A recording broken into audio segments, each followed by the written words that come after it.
បាទសួស្តីអ្នកខ្លាំងទាំងអស់គ្នាថ្ងៃនេះយកមកបន្តសាច់រឿងអ្នកចម្បាំងលហិននាគរាជជាបន្តទៅទៀតរៀងយឺតបន្តិចហើយប៉ុន្តែក៏មានតែសុំធ្វើការអធិស្ឋានទៅកាន់អ្នកខ្លាំងទាំងអស់គ្នាដោយសារតែមានកិច្ចការត្រូវធ្វើច្រើនអញ្ចឹងកុំឲ្យខាតពេលកុំភ្លេចជួយចុច like និង subscribe ឲ្យ channel របស់មានអ្នកមួយផងចូលមកកាន់សាច់រឿងរបស់យើងបន្តដោយភាគនេះគឺថាឪពុករបស់ Khalan គេបានមកជួបជាមួយនឹងកញ្ញាម្នាក់ហាក់ដូចជាមើលទៅគឺពិតជាខ្លាំងក្រនបើសូម្បីតែឪពុករបស់ Khalan ហ្នឹងក៏មានការគួរសមដែរនាងក៏បាននិយាយថាតម្លៃទេ3លានពេលនោះឪពុករបស់ Khalan ក៏បាននិយាយថាតើវាដូចជាមិនខ្ពស់បន្តិចទេកញ្ញាម្នាក់នោះក៏បាននិយាយថាចម្លាក់ថ្មភ្នាក់ពីសបិនវាគឺជារបស់ដែលប្រមូលផ្ដុំទៅដោយអិសរាជជននិងអភិជនជាច្រើនកំពុងតែប្រជែងគ្នាចង់បានខ្ញុំត្រូវការតែ3លាននោះទេមិនច្រើននោះឡើយឪពុករបស់ Khalan ក៏បានឆ្លើយថាអញ្ចឹងមានតែរំខានទៅដល់អ្នកនាងហើយយើងក៏បានដឹងពួកគេគឺជាក្រុមមួយដែលហៅខ្លួនឯងថាការព្រួនឈាមតែនិយាយឲ្យគឺធ្វើឲ្យនៅក្នុងសារមន្ទីរពលលោកសឿនេះវិញមានអភិជនមកពីគ្រួសារជាច្រើនក៏បានមកមើលចម្លាក់ថ្មរបស់លីនលៃពួកគេក៏ពិតជាភ្ញាក់ផ្អើលមែនទែនមើលទៅរូបចម្លាក់ទាំងអស់នេះគឺពិតជាដូចទៅកាន់អាលីស៊ឺពិតមែន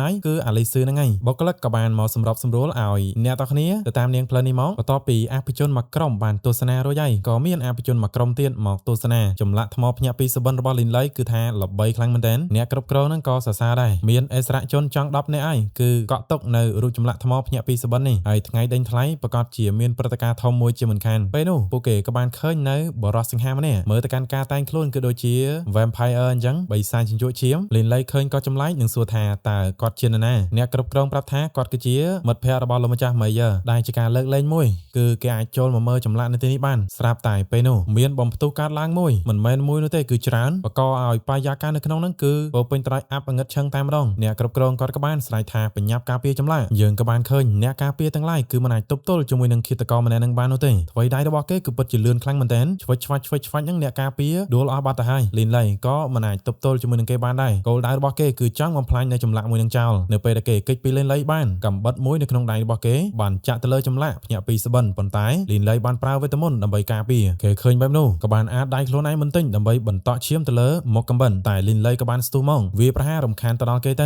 ៅប៉ុន្តែមើលទៅកាន់ថ្វីដៃរបស់គេគឺពិតជាខ្លាំងជាងលីនលៃទៅទៀតចូលទៅត្រូវបានគេវាយឲ្យខ្ទៀនលោតមកម្ដងទៀតតែក៏នៅតែធ្វើអីគេមិនកើតអញ្ចឹងបៃក៏បានលោតទៅជួយគេចាប់ជាប់គប់ទៅមកខាងទៅបន្ទាប់ពីបានដាក់លហិតនៅលើកំបិតរបស់គេឯនោះចាក់ទៅម្ដងទៀតលីនលៃក៏នៅតែប្រឹងការពារគេបានប្រឹងប្រើកម្លាំងបន្ថែមទៀតលីនលៃប្រឹងការពាររហូតដល់ចិញ្ចៀមតាមមាត់ទៅហើយព្រឹត្តិការណ៍ទៅលីនប្រាប់ថាកុំប្រឈមជាមួយនឹងគេដែលផ្ទាល់ហើយមនុស្សម្នាក់នេះកម្លាំងយ៉ាងហោចណាស់ក៏កម្រិត9ដែរគេនោះក៏ប្រឹងចាក់លីនលៃអានេះក៏ប្រឹងទុំពេលនោះមនុស្សម្នាក់ដែលលីនលៃគាត់បានឃើញមុនហ្នឹងគាត់ក៏បានដើរមកពិតជារំខានណាគ្រាន់តែតត់ថ្មបន្តិចនោះទេគេតកម្នាក់នោះក៏បានលោតចេញរួចហើយក៏បានលោតទៅវាប្រហារគាត់ម្នាក់ហ្នឹងប៉ុន្តែមើលទៅកាន់លបឿនរបស់គាត់ហ្នឹងគឺលឿនខ្លាំងមែនទែនឆ្វាច់បែកឈាមខ្ចាយបាត់ទៅហើយលើកៅស្រាផឹកឡើងយ៉ាងធម្មតាអ្នកប្រើវេទមន្តកម្រិត9ម្នាក់ត្រូវបានស្លេះក្រោមថ្វីដៃរបស់គាត់លឿនបែបនេះសូម្បីតែលីនលៃហ្នឹងក៏បើកភ្នែកធំៗដែរសម្លេះឃាតករម្នាក់ហ្នឹងចោលរួចហើយក៏បានដើរទៅធម្មតាប្រតិចាទៅលីននៅវិញស៊ីសាគេនៅរស់ទេលីនលៃក៏សួរថាគាត់ស្គាល់គេប្រតិចាទៅលីនប្រាប់ថាលើសពីស្គាល់ទៅទៀតកាលពីគាត់នៅរស់កញ្ចាស់ម្នាក់នេះគឺបានចូលទៅកាន់កម្រិតបរិសុទ្ធទៅហើយឥឡូវនេះ6000ឆ្នាំកន្លងផុតទៅហើយមើលទៅគេប្រហែលជាសម្រេចបាននៅដំណាក់កាលកំពូលនៃកម្រិតបរិសុទ្ធបាត់ទៅហើយលីនលៃក៏ភ្ញាក់ផ្អើលអ្នកខ្លាំងកម្រិតបរិសុទ្ធអាយុជាង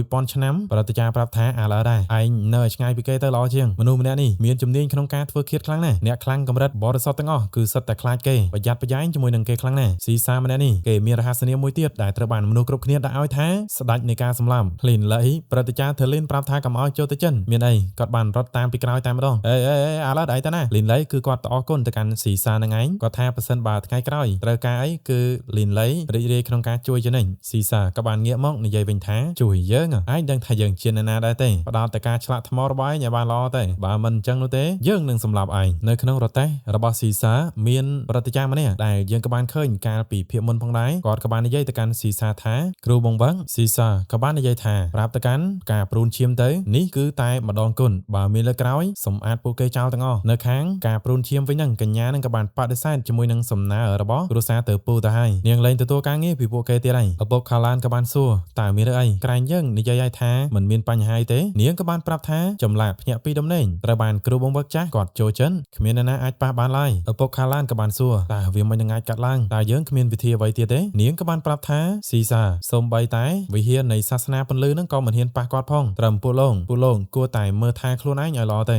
ងាកមកកាន់បូជាចាជាមួយនេះវិញគាត់ឃើញព័ត៌មានជាច្រើនអំពីលីនលៃដូច្នេះហើយក៏ភ្ញាក់ផ្អើលដែរលីនលៃគឺពិតជាបានបង្ហាញការភ្ញាក់ផ្អើលម្ដងហើយម្ដងទៀតមែនឥទ្ធិពលរបស់គេនៅក្នុង ក្នុងសង្គមគឺកាន់តែពង្រីកបន្ថែមទៀតហើយរឿងខ្លះគឺវាពិបាកដោះស្រាយណាស់កាន់តែស្មុគស្មាញទៅហើយចំណែកឯព្រះអង្គម្ចាស់ Collider នេះវិញគាត់ក៏ចាប់អារម្មណ៍ជាមួយនឹង Linley ផងដែរកាត់មកដល់នៅថ្ងៃដេញថ្លៃវិញមនុស្សម្នាគ្រប់គ្នាក៏បានមកជុំគ្នាហើយដើម្បីធ្វើការដេញថ្លៃចម្លាក់ភ្ញាក់ពីសុបិនរបស់ Linley កំពុងតែរងចាំនឹងគ្រួសារទើពូជាមួយនឹងកូនប្រសានឹងក៏មកដែរពេលដែលកំពុងតដើរនឹងក៏មានអ្នកខ្លះចាប់អារម្មណ៍ទៅកាន់ Alice នឹងបានខ្សឹបខ្សៀវគ្នាទៅ Yellow ក៏បាននិយាយថាពួកគេនៅមានមុខមកទៀតមើលទៅអ្នកដែលចង់បំផ្លាញចម្លាក់នឹងគឺជាពួកគេហ្នឹងហើយ Linley ក៏ថារឿងទាំងអស់វាគឺជាអតីតកាលនោះទេបំភ្លេចវាចោលទៅបន្តមកបងម្ចាស់ Collider ក៏បានដើរចូលមកតើលោកគ្រូ Linley នៅណាទេហៅថាគ្រូបែបហ្នឹងគឺចង់សំដៅទៅកាន់ឋានៈរបស់ Linley ជាគ្រូចម្លាក់អ្នកទាំងគ្នាឃើញបងម្ចាស់យាងមកបែបនេះទាំង Yellow ហើយនិង Linley ក៏បានលុតជង្គង់គោរពនេះគួរតែជា Yellow មែនទេតើឪពុករបស់ឯងយ៉ាងម៉េចដែរសុខសប្បាយទេ Yellow ក៏ប្រាប់ថាឪពុករបស់ខ្ញុំសុខសប្បាយជាទេអរគុណបងម្ចាស់ដែលយកចិត្តទុកដាក់នេះគួរតែជាលោកគ្រូ Linley មែនទេខ្ញុំពិតជាកោតសរសើរលោកជាយូរមកហើយ Linley ក៏ប្រាប់ថាបងម្ចាស់ហៅខ្ញុំតែ Linley ទៅគឺបានហើយល្អមកកំណើឆ្ងាយពីយើងថ្ងៃនេះគ្មានស្ដេចគ្មានវិជារាអីនោះទេមានតែមិត្តជិតស្និទ្ធប៉ុណ្ណោះគាត់ថែមទាំងបន្តថាចម្លាក់ភ្ញាក់ពីសុបិនរបស់ Linley ថ្ងៃនេះគាត់ត្រូវទៅយកឲ្យបាន Linley ក៏បានអរគុណចំពោះចំណាប់អារម្មណ៍របស់ព្រះអង្គម្ចាស់ Collider ក៏បានបន្តខ្ញុំពិតជាកោតសរសើរទេពកោសល្យរបស់ឯងណាត្រូវការអីនៅថ្ងៃក្រោយអាចប្រាប់យើងបានអាណាចក្រ Finlay របស់យើងគឺជាក្នុងមកឯងគាំទ្រឯងជានិញសំណាចមួយក៏បានបន្លឺឡើងពីចំហៀងមកថាហេយ៉ាលោកគ្រូ Linley គាត់ទាំងពីរម្នាក់គឺយើងស្គាល់រួចហើយលោកម្ចាស់ជាមូម្នាក់ទៀតគឺជា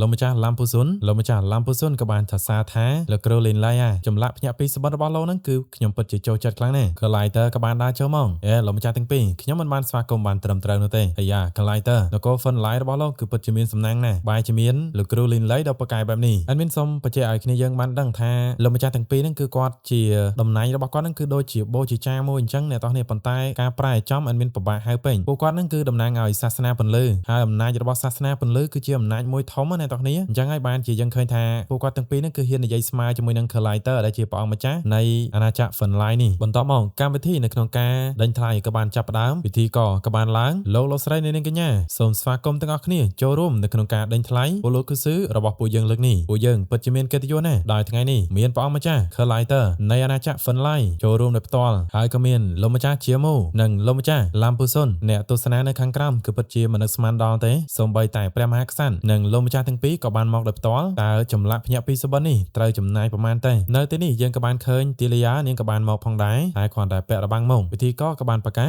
ឥឡូវនេះយើងសូមទះដៃអបអរសាទរស្វាគមន៍យ៉ាងកក់ក្ដៅទៅកាន់វិចិត្រករដៃឯងនៃចម្លាក់ថ្មថ្ងៃនេះទេពកោសល្យនៃការឆ្លាក់ថ្ម Linley ការដេញថ្លៃចាប់ផ្ដើមជាផ្លូវការខ្ញុំសូមប្រកាសស្នាដៃដំបូងរបស់លោកគ្រូ Linley ត្រូវបានដាក់ដេញថ្លៃជាសាធារណៈចម្លាក់ភ្ញាក់ពីសុបិនចាប់ផ្ដើមតម្លៃ1លានកាក់មាសមានអ្នកបន្តដេញថ្លៃ1លានកន្លះ1លានចុច6 1លានចុច8បន្តមកក៏2លានដេញថ្លៃចុះឡើងមើលទៅកាន់ Apex Color នៅនោះវិញគឺឆ្លាក់ខ្យល់ខ្លាំងមែនទែនតម្លៃក៏បានដេញថ្លៃឡើងរហូតដល់3លាន3វាឃើញបែបហ្នឹងគឺសប្បាយចិត្តខ្លាំងមែនទែនវ៉ាច្រើនមែនទែនតម្លៃខ្ពស់ទៀតហ្មងការតែខ្ពស់ជាងនឹងទៀតហ្មងខំធ្វើការយ៉ាងលំបាកដបងធំលើក្រោយមិនអាចខកខានជើងជ្រូកអាំងរបស់ខ្ញុំនោះទេណា Collider តែស្មាគាត់ប្រាប់ថាចាំខ្ញុំជួយបន្ថែមតម្លៃទៅចុះ5លានកាក់មាស Linley ក៏បញ្ញាប់អរគុណយ៉ាងលឿនពិធីក៏ប្រកាសថាព្រះអង្គម្ចាស់ Collider ផ្ដល់តម្លៃ5លានកាក់មាសលោកម្ចាស់ជាមូក៏គិតក្នុងចិត្តមិននឹកស្មានថា Collider ផ្ដល់សារៈសំខាន់ទៅកាន់ Linley បែបនេះសោះលោកតាម្នាក់ក៏បានទៅខ្សឹបប្រាប់ទៅកាន់ Tilia ហើយនាងក៏បានប្រាប់ទៅគាត់ក៏បានប្រាប់ទៅកាន់ពិធីករនៅក្នុងការដេញថ្លៃថាមាននរណាគេម្នាក់ហ៊ានឲ្យតម្លៃ